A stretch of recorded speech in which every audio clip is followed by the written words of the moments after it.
DMTV Info, votre chaîne d'information en temps réel. La politique, la santé, le sport, les faits de société, la musique, les rumeurs et bien plus encore. Vous découvrirez cela dans notre chaîne DMTV Info.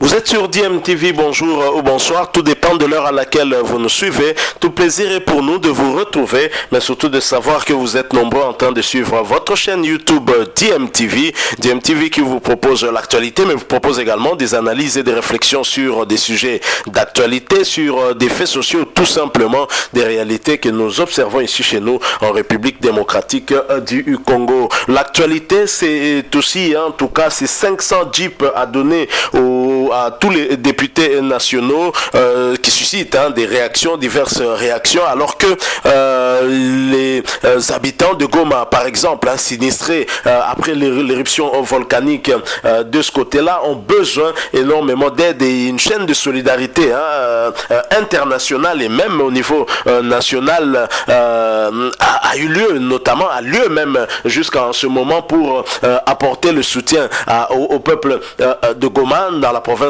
du Nord Kivu. C'est le cas de nos frères du Congo d'en face, avec ce don apporté à nos frères de Goma par la délégation envoyée ici en République démocratique du Congo par le président Denis Sassou Nguesso, qui est venu en aide justement à la population de Goma, mais aussi au gouvernement congolais qui avait besoin aussi d'une assistance. Paradoxalement, ce que nous sommes en train de voir dans les réseaux sociaux, alors que nous sommes dans un contexte de tristesse, dans un contexte où nous avons besoin d'aide pour faire en sorte que les familles puissent se retrouver. Un certain nombre d'enfants qui ont disparu depuis l'éruption volcanique et qui doivent retrouver leur famille. Ici à Kinshasa, nous parlons plutôt d'un don de 500 jeeps qui coûterait plus de 20 millions de dollars au trésor public, alors que vous avez des pays comme le Congo-Brazza qui nous apportent une aide dans le cadre de cette chaîne de solidarité internationale après ce qui s'est passé au niveau de Goma, avec une somme qui est largement en deçà de cette somme-là. Ça choque, ça choque en tout cas les consciences. Je propose d'ailleurs de suivre ce petit reportage par rapport au don du Congo-Brazzaville. Ensuite, nous allons revenir pour notre coup de gueule et aussi pour parler de ce don de Martin Fayulu, le candidat malheureux à l'élection présidentielle de 2018, qui est également venu à la rescousse de cette population de Goma après ce qui s'est passé avec l'éruption du volcan Nyiragongo. Je rappelle que vous suivez votre chaîne YouTube DMTV. Si vous n'êtes pas encore abonné, s'il vous plaît, n'hésitez pas, abonnez-vous et n'oubliez pas d'activer la petite cloche de notification juste en cliquant sur celle que vous verrez apparaître dès que vous serez abonné, parce qu'elle vous permettra de ne plus rien manquer des prochaines vidéos que nous allons vous proposer. Suivant, nous nous retrouvons tout de suite après.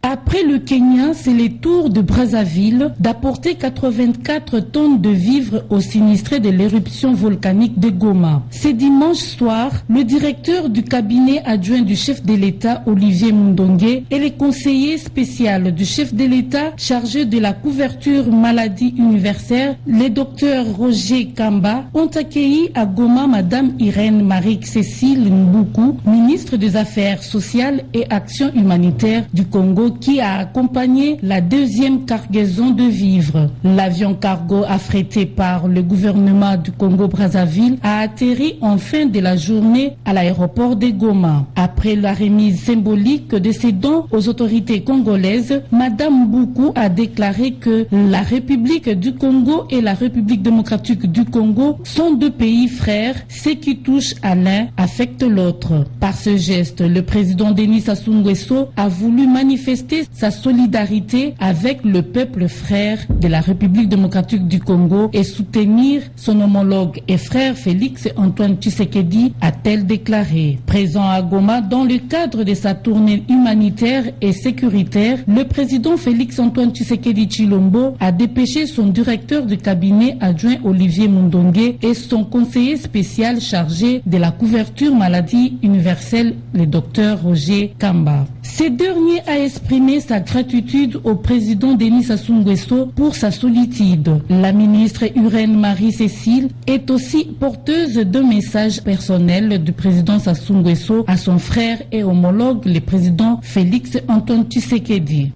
Voilà, nous sommes de retour. Vous venez de suivre là le don du gouvernement du Congo-Brazza apporté à la population de Goma. Et sachez aussi que Martin Fayulu également a participé à la solidarité au profit des sinistrés de l'éruption volcanique, éruption du volcan Nyiragongo. Riz, farine de maïs, haricots ont été distribués.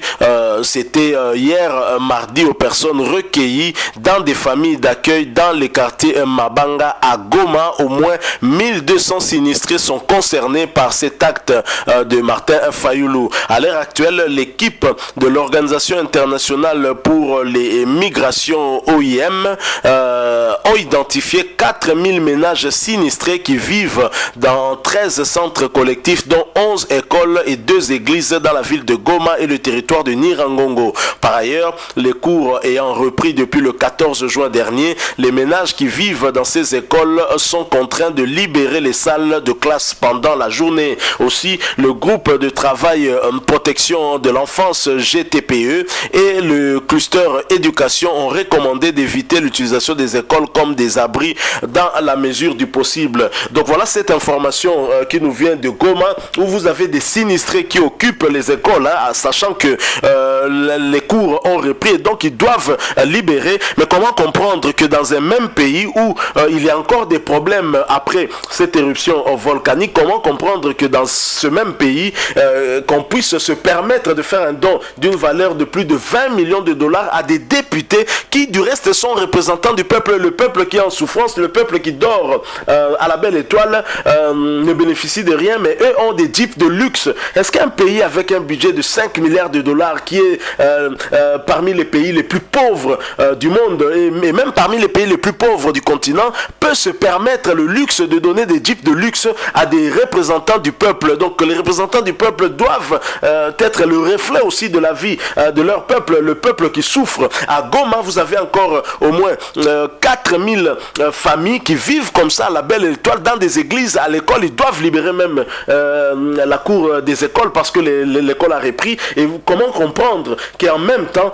l'argent du trésor public est utilisé pour offrir un don à des gens, à des personnes qui ne le méritent pas? Je ne vois pas pour quelle raison on pourrait leur donner cette récompense là, parce que la récompense c'est déjà aller au Parlement pour représenter le peuple. Ils n'y vont pas pour un travail quelconque, ils vont pour représenter le peuple. C'est vrai que en contrepartie il y a leur salaire qui est prévu, mais faire ce type de don, et surtout qu'on est à mi-parcours de cette législature, c'est incompréhensible. Donc rien qu'à Goma, il y a encore beaucoup de choses à régler, et dont le plus de 20 millions de dollars dépensés pour ces jeeps là pourraient très clairement résoudre. Et c'est même honteux, c'est même malsain de voir des pays amis tels que le Congo Brazzaville, un pays qui n'a vraiment pas plus de moyens que le nôtre, venir en aide à la République démocratique du Congo, pendant qu'elle-même, la RDC, fait un don de 50 000 dollars par député en leur accordant un jeep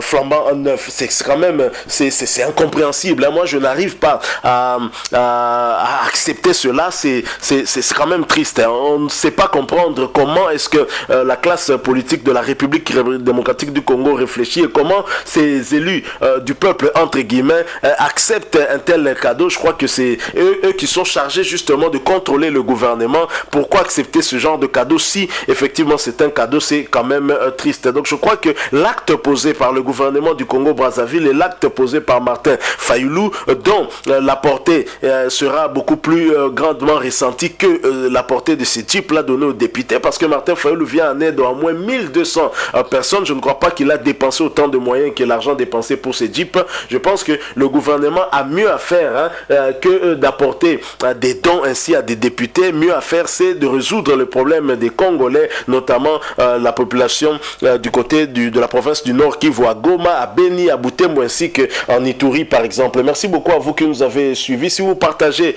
la même opinion que nous, laissez-la nous aussi en commentaire, même si vous avez une autre opinion, on est en démocratie après tout.